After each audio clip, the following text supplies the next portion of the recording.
రామ్ చరణ్ కోసం హైదరాబాద్లో అడుగుపెట్టిన అంబానీ మాత్రం ఇలా mega power star Ram Charan కోసం హైదరాబాద్కి వచ్చేసరికి అందరూ కూడా చాలా సంతోషాలు వ్యక్తపరుస్తున్నట్లుగా తెలుస్తుంది.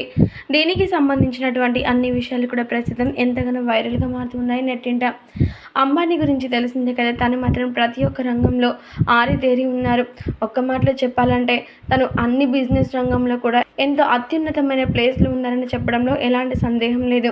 మరి ఆయన ఏకంగా ఇప్పుడు సినిమా ఇండస్ట్రీ వర్గానికి సంబంధించిన ప్రతి ఒక్క పనిని చేసుకుంటూ ఇండస్ట్రీ వర్గం నుంచి కూడా ఎంతో అద్భుతమైన బిలియనర్గా మారుతున్న సంగతి తెలిసిందే కదా. ఇక ఇప్పటికే జూనియర్ ఎన్టీఆర్ గారితో ముఖేష్ అంబానీ గారు ఫిల్మ్ గురించి మాట్లాడగా 500 కోట్ల పారితోషికం కూడా జూనియర్ ఎన్టీఆర్ గారికి ఇవ్వాలని నిర్ణయించుకున్న తర్వాత ఆ ప్రాజెక్ట్ క్యాన్సిల్ అయిందన్నట్లుగా అప్పట్లో వార్తలు బాగా హల్చల్ చేశాయి. కానీ ఇప్పుడు ఏకంగా mega power star Ram Charan గారితో సినిమా తీయాలని, ఆయనని ఖచ్చితంగా ఒక మంచి స్టారర్గా అందరికీ పరిచయం చేసే ప్రయత్నంలో నేను ముందు వరుసలోనే ఉంటానని ఆలోచించి ముఖేష్ అంబానీ సైతం ఇప్పుడు ఏకంగా mega power star Ram Charan కోసం హైదరాబాద్లో అడుగు పెట్టారట. ఇక దీంతో ఈ విషయం తెలుసుకున్నటువంటి ప్రతి ఒక్క మెగా అభిమానులందరూ కూడా చాలా సంతోషాలు వ్యక్తపరుస్తున్నారట.